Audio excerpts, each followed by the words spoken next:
designed to provide people with tips, strategies, and solutions to improve their mental fitness. Now, here's your host, Tracy Alston. Hey, everybody. I hope you guys are having a great week out there. It is already May. It's May already. So community, in case you guys did not know, May is Mental Health Awareness Month. And as you already know, my passion as a mental health counselor and a mental fitness consultant is to not just have a month where we're talking about mental health. It's awesome because it's getting more attention, but making mental health a daily conversation, incorporating mental practices so that we're taking care of our overall well-being. So I can't be more excited today to kind of start talking about and having conversations so we can get a little deeper understanding of what mental health is, but how we can start today incorporating practices that can change our lives so that we can be mentally fit and mentally healthy. Before we get to today's show, I want to just share a quick story. Earlier this week, I was noticing my cell phone, my battery wouldn't hold a charge. And so that had been happening maybe a couple days. I had noticed that every time I got on my phone or charged my phone, my battery power would go down really quickly. And earlier this week, I charged my phone all night long, woke up the next morning, and not even 20 minutes. So I hadn't even been up for 20 minutes. My cell phone was already down to about 20%. So I was like, you know what, let me just take my phone in. There's a place called CPR Repair. So if you're familiar with that, it's a cell phone repair company. You can normally take your phone in pretty quickly. They can assess what's going on, get you some answers, get you some solutions, and get you out the door. So I took my phone over to CPR Repair. I'm in the Mooresville area, so I got a chance to hang out with this guy named Anthony. He's a pretty cool tech over there. So I brought it in. He asked me a couple questions. He was like, so have you been noticing your phone's been dropping a charge? Anything changing? Anything different? I said, well, over the last couple of days, it has been dropping a charge pretty quickly. I haven't been able to keep that charge up. He said, well, first, let me just check your ports. He said, sometimes debris particles can kind of get inside of those ports. We want to make sure that's cleaned out. So he checked that out. He said, that looks good. He said, your phone's pretty new, so we shouldn't really be having any type of software issues at this time. So he said, well, your ports look clear. Let me check your amps. So he said, I'm going to take it to the back, run a couple diagnostic assessments on your phone, make sure the amps are holding like it needs to. He did that. It was clear. And then he said, well, have you recently changed out your port or your charger? I said, you know what? Matter of fact, I have. I said, I actually couldn't find my charger that actually came with my phone. And so I just bought a random charger and port off of Amazon. And he said, you know what? That's probably the problem. He said, with these phones, iPhones especially, you have to keep the manufactured port and charger with that phone, or it can degrade your phone's battery pretty quickly. So immediately he took out another port, another iPhone charger, plugged my phone up, and instantly my phone started picking up the battery. I was probably at 45% before I left there. And so what I learned and why I'm sharing this story, because he was able to change that out without me having to go and purchase a new phone. I was happy about that because he wanted to go through all the tests to make sure that what's the underlying problem causing the symptoms that you're experiencing. And let's make sure we get the right things in place so you're not necessarily doing things that you don't have to do. So I was able to purchase that pretty quickly, and he gave me some tips on how to keep my phone in the best shape possible. He said, make sure that you're constantly refreshing your phone because these phones should last quite some time. But if we're not necessarily caring for them in the way that we should, the battery on the lifetime could go a lot faster, and then you find yourself buying new phones pretty quickly. So he said, make sure, number one, that you always keep the manufactured port and charger with your phone, because if not, that degrades the battery. Number two, you could always check your port to make sure that it's clear of debris. There's nothing in there, so it's cleared out, so your charger's working well. And number three, make sure you're clearing out some of your apps, refreshing your phone so your battery life is up to date the best way that it can. So I thought about that while I was sitting there. I was like, wow, that really reminds me, and it would help me bring up a topic that we're going to talk about today as it relates to our mental health. How many times do we just go? There's some symptoms popping up all along. There's things happening that we're not really paying attention to until it gets louder, until it gets to a place where we're taking our phone into CPR repair, right? Like I said, I mentioned my phone the battery wasn't holding a couple weeks before. I had bought that off-brand charger months ago. And so it's not like this problem just occurred. It started happening and my battery started declining whenever I got that charger that didn't fit. It was happening all along. I just didn't notice or pay attention until my symptoms got louder. And so that brings us to the conversation about what I think about what we do with mental health quite often. It's not some of those things that we can always see. And so oftentimes there's so many things happening underneath the surface that we're not paying attention to until they're loud, until it becomes some chronic pain, until it becomes a form of anxiety or a depression. Maybe you're having sleep issues or insomnia. Maybe there's some weight gain or weight loss issues, digestive issues, even severe and persistent mental illness. These things don't just happen, but there's some things going on all along the way. Quiet, subtle, silent, and then the symptoms manifest, and here we are. And so just like that battery finally got to a point where it could no longer hold a charge, it finally got my attention where I had to take it into the shop so I can get some repairs done. That happens to us all along. And the truth is, guys, symptoms are really the last and final manifestations of what's really going on underneath the surface. Symptoms are not normally the root cause. They're just an outward manifestation of something else going on and showing us a need to take a look. So what I want us to do, because we have this opportunity, because it is Mental Health Awareness Month, because it has the attention, we want to start to dive a little deeper so that we can begin to understand what mental health really is. Because if you're watching this live via Facebook, or if you go back on YouTube, I'm wearing a shirt that just says mental health is health. It is. Mental health is health. And it's something that we all have. And it's something that we build. I want us to get that in our head. It's something that we build, and it needs to be nurtured and tended to just like everything else. Just like he gave me some ideas of how to keep my phone's fitness, my phone's conditioning in tip-top shape, so that way my battery life doesn't go out in 1 or 2 years. There's some things that we can do for our mental fitness so we can build our mental health so that we're mentally well over longer periods of time and consistently. So it's time for us to do some upgrades and updates around the conversations that we're having about what mental health is, how to understand and see how our brain's performing, but also how to treat and assess our mental performance so that we stay mentally well. So I'm excited about this month because I want to be able to dive deeper into conversations. There's so many new sciences, new technologies, new services that are available to help people perform at their peak, changing lives, seeing and understanding where you are in real time, and making adjustments and adaptations so that you're performing and feeling at your best. So this month on the show, I'm going to be talking a little bit. Today, I'm going to start us off with, like I'm doing now, understanding mental health. And we're going to talk about brain mapping and mental health, getting that baseline assessment, that diagnostic, just like I did when I took my phone into the CPR repair place. I was able to understand very quickly what was going on, the root cause, and he was able to put a plan in place so that we were treating the right thing. So we're going to talk about brain mapping in mental health. We're going to talk about neurofeedback in mental health, which is a cutting-edge technology that you can do to train your brain. We're going to get into that. We're going to talk about sleep in mental health. Sleep is so big when we think about performance and recovery. If we are not sleeping well, and majority of us guys, whether you know it or not, you may feel like you are sleeping long hours, but the quality of sleep can be improved, can be better. And when we sleep better, we recover better, which helps us perform better. So we're going to do a whole show around sleep and mental health. We're going to also talk about nutrition and supplementation as it relates to mental health. There is so much new science and research around gut-brain performance and gut-brain health when we recognize that over 80% of our neurotransmitters are formed in our gut, and how we can begin to do some things immediately to take care of that, which will also help us feel better from a mental health perspective. It's all connected.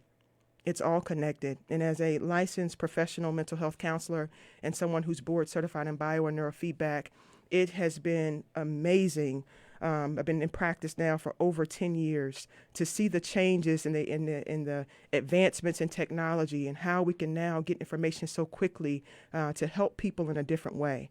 And so it's time for us to understand what that means, what that looks like. And it's time for us to talk about some new ways. I know when I got trained as a clinician first coming out, it was all about just kind of sitting in front of a person, getting symptoms, checking off a list, and then trying to figure out which treatment approach may work best. Now there's so much more that we can do and so much more that we can see and so much more that we need to be doing. When we think about mental health, we're one of the only professions that treats the brain without looking at it. And that still baffles me. And so the work that we do for my companies is really focused on, number one, understanding the brain. We have to start there. Guys, we can't talk about mental health without talking about the organ that's responsible for everything that we do. Your brain is responsible for how you think, how you feel, how you act, how you make decisions. It's connected to every other system in your body. And so if you are noticing aches and pains in your body, if you are noticing trouble with digestion, if you are noticing chronic headaches, if you are noticing low mood and low energy, not being motivated, those are all interconnected with some other systems that are going on that work directly with your brain, with your mind. So we have to begin to think about our brain as a organ or as a muscle, something that can be strengthened and trained, something that can be improved, something that can be enhanced for us to feel better. So think about that. If you've ever had a ache or a pain or an injury physically, you don't feel good. Not only do you hurt from literally a physical perspective, but it changes your mood. You might be a little crabby, right? You may not sleep the best. It interferes with your sleep. And so all of these things are not just single sought out things. These are all interconnected. And so when we think about mental health being health, we have to start to really see that as a whole picture and recognizing that this is something that we can begin to do to start to build that. How do we pay attention more closely to the symptoms and signs that are popping up, and how do we start to take care of those? So one of the ways that we start off and that we're going to talk about is through what's called a brain map. Because your brain is a muscle, it is something that you can train and you can strengthen. But number one, it's something that you can take a closer look at. I liken sometimes the brain to like a supercomputer. Just like my cell phone device, it has processing abilities. I'm able to open up tabs and go from one app to the next. It has a lot of responsibilities and carries a lot of ability to process information very quickly. Our brain is very similar to that. It's one big supercomputer that's always processing and taking in information very quickly over and over again without many breaks in between. So when you think about you're using this organ all the time, nonstop, really only shutting it down during sleep if you're really resting and recovering like you need to. This is something that we have to begin to take care of or take a look at, or it can begin to fail us, right? We can notice things like decline or mental fatigue. And so just like the guy at CPR Repair was able to ask me a couple questions about my phone, have I noticed that my my battery life's been going down? Has there been any changes made? Has my port been cleaned out? He was able to go through a series of questions. And as I answered those questions, he was able to rule some things out. And so thankfully, I was working with a good tech that was able to go a little deeper when he was able to hook my cell phone up to see if the amps were the problem. He saw that wasn't it. He asked one final question. He said, you know what? Have you changed something recently? Has your charger or your port changed? I'm like, yeah, you know what? It has. And that was the difference maker. So brain mapping works in the same way. As a licensed clinician and as a team, we're able to ask a couple questions, check off a couple things, rule some things out just based off of your symptom reporting. But remember, guys, symptoms are normally the last thing that manifests. That doesn't mean that's the root cause of the problem. More than likely, your symptoms are just there because the root has been ignored. So we take it a step further. We're able to do what's called a brain map. And a brain map is just a simple test that allows us to place a cap on your scalp and measure and monitor your brain wave activity. Now, if you've never heard of this, you're probably like, what? You do what now? It's really cool. It's non-invasive, meaning we're not putting anything in your brain. We're just able to actually see what your brain is actually doing in real time, which gives us a lot of information. It gives us so much more information just than the symptoms you're reporting. Because like I was showing up talking about my phone not holding the battery, not holding the charge, people show up in my office all the time. And some of the things that they may report, normally their chief complaint could be, you know what, Trace, I sleep 7 to 10 hours every single night. When I wake up, I'm still feeling exhausted. I'm fatigued. It feels like I've been hit by a truck. I'm sleeping long hours, but I wake up and I'm still exhausted. I'm not sure what the problem is. Or people might say, you know what? I wake up, I think I sleep pretty well, but by 3 o'clock in the afternoon, I'm wiped. I need a ton of caffeine. I'm not motivated to do my work. I can't focus. My brain fog is there. So I'm not sure what's going on. So guys, those are just symptoms for me. And so they kind of help me rule some things out. But what's the cause of that? What is the cause of that? And if we're only looking to what we're hearing, we're not going deep enough. We're not going deep enough. So you want to make sure, because all of this stuff works together, that you're going deeper and that you're working with providers and that you're working with yourself to ask more questions. If I am tired and fatigued, why? What could it be? Could it be something that I'm eating? Has something in my diet changed recently?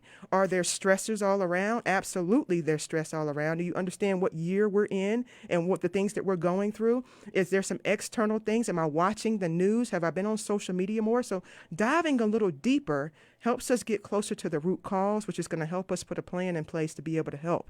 So brain mapping allows us to look further than the symptoms being reported. With this tool, if you've ever had anything done or worn like a heart rate monitor or an EKG, where they're able to put sensors on various parts of your body to get information about that organ in terms of how it's functioning, brain mapping works in the same way. Because your brain is responsible for everything that you do, being able to assess how your brain is functioning in real time allows us to understand more of, you know what, if you are having trouble with attention and focus, if you are mentally drained and fatigued, if you are having some chronic pain, memory issues, processing issues, you can't really shut your mind off and go to sleep at night, we can take a look at the organ that's responsible for that and start to see, you know what, is it running a little too fast? You know, is your brain overworking and not giving you a chance to recover and reset? Or maybe it's underworking. Maybe it's not doing or going fast enough. So those types of things, your brain should have energy to do the task at hand. And if it does not have the proper amount of energy flowing in the right places at the right time, you're going to feel and experience the symptoms that you're feeling. So being able to dive a little deeper, have a better understanding of what's going on is game changing. It's game changing. Now we're not just guessing.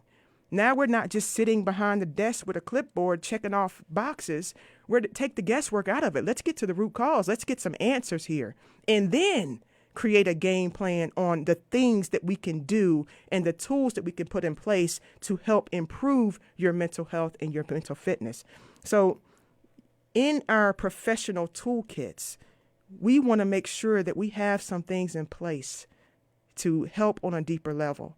And brain mapping is a place, guys, that I would say we all need to start. We all need to start when it comes to our mental health. Brain mapping is something that everyone can benefit from. And when we think about functioning at our best potential, it can feel like a lot of times it's like, well, how do you know if I can benefit from a brain map? Or how do I know if it's time for me to get something like that done? Well, I think we all have been dealing with mental health concerns. No matter what it is, no matter what the level is, mental health is health. It's something that we all have and we have to take care of it. And so it can look like brain fog or fatigue. It can look like the anxiety and the sleep issues. And so if you're noticing some of those things coming up for yourself, a brain map could be a great place to start. And it doesn't have to just be for something being wrong. One of my companies, Mental Edge Fitness, we're focused on strictly performance and just mental fitness. And so that is our baseline mental fitness assessment so that we can just see where we are. And with that information, creating plans to get better, to get stronger, to ensure that your brain can process and handle all of the things that's going on right now in 2022. And when I think about the brain being responsible for everything, when we talk about our nervous system, Your brain, guys, it's just designed to protect you. That's its number one job, to protect you. It goes into this fight or flight mode, whether it needs to or not. It's going to show up to protect you. And so when we think about our nervous system and our brains functioning, it's being tested like never before. It's being tested like never before. And so we can't come to the table with the same tools that we came to the table with 20, 30, 40, 50 years ago. We're just not operating from the same system.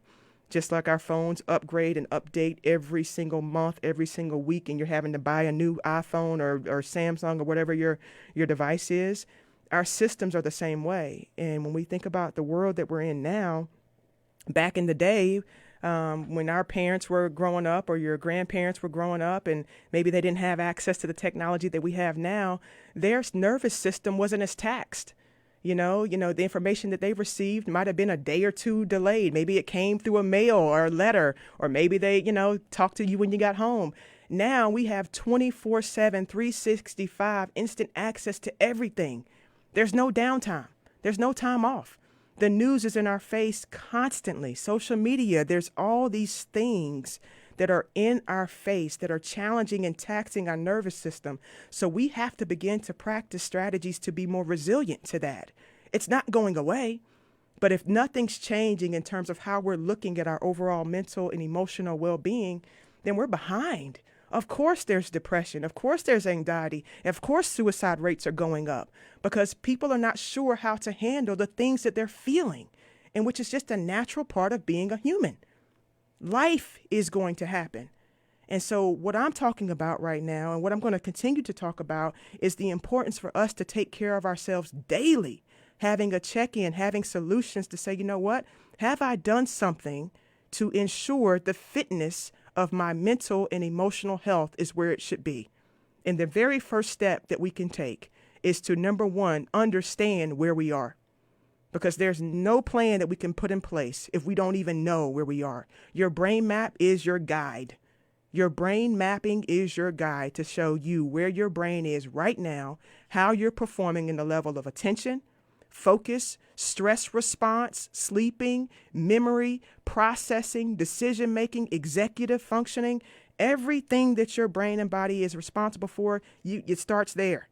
Okay, so being able to take a look at that, if you are in the North Carolina area, close to Mooresville, Charlotte area, throughout this month, we will be doing a special on brain mapping prices. So if you're listening to this or have a loved one listening to this, you're going to make sure you call us at the office. You can call 704-799-1270. In the show notes will be information on how to link us to us directly as well. Always visit tracyalston.com. But I want us to take advantage of being able to go a little deeper with the first step in our mental health, understanding where we are, understanding how we're performing, and then working together with professionals to figure out how do we create a game plan to keep us mentally fit so that we can go where we want to go. And so when we think about brain mapping, that simple test to measure brain activity, how long does it take? That's a question that we always get. It doesn't take long at all. It takes us about 15 minutes to acquire the information. So you're going to be with us going on eyes open focus task where we're going to just measure and monitor how well you can focus in. Then we're going to also measure and monitor how well your brain can shut off and quiet down. So that takes us a total of about 15 to 20 minutes to get that information. Then what we do, we go back to interpret that. And in the session, what we will do with you is pull up the results together. And so your total session will be about an hour long. 15, 20 minutes to get the information, another 45, 50 minutes to go over it. So when you leave our offices, you'll have an instant report of, you know what, this is what's happening for me. And a lot of times what people experience when they get their brain mapped is validation. It's so much validation to know that, oh, no wonder I'm feeling this, or, oh, I didn't even know that this was a thing. I didn't even know that I was sleeping for 7 to 10 hours, but the quality was very poor. So it gives us instant information and sometimes validation of where you are, but it's so exciting to know that there's so much upside and potential from here. Okay. So I encourage you, if you're listening to this and if you're like, you know what, I'm going to make this a year about taking care of me, prioritizing my mental health. I'm going to start that process off by kicking it off by seeing what my brain's doing, getting that checked first. I want you to give us a call. And I'm so thankful that you guys continue to watch, to listen, share that message. We're going to talk about this all month. So today is understanding mental health, brain mapping and mental health. Next week, join me. We're going to talk about neurofeedback, because now that we know what our brain is doing, the next step, we're going to talk about how we can train that, how we can actually put a game plan in place where you can use technology to get your brain mentally fit. I want my Mental Fitness Matters community to shine bright like the stars that we are. Make yourself a priority. I'll see y'all next week. Have a good one. See you soon. That's it for today's episode of Mental Fitness Matters. Get more tips, tools, strategies, and solutions that will help you reach your peak mental fitness by joining Tracy every Thursday from 8:30 to 9 a.m. and 6:30 to 7 p.m. for Mental Fitness Matters on News Talk WSIC.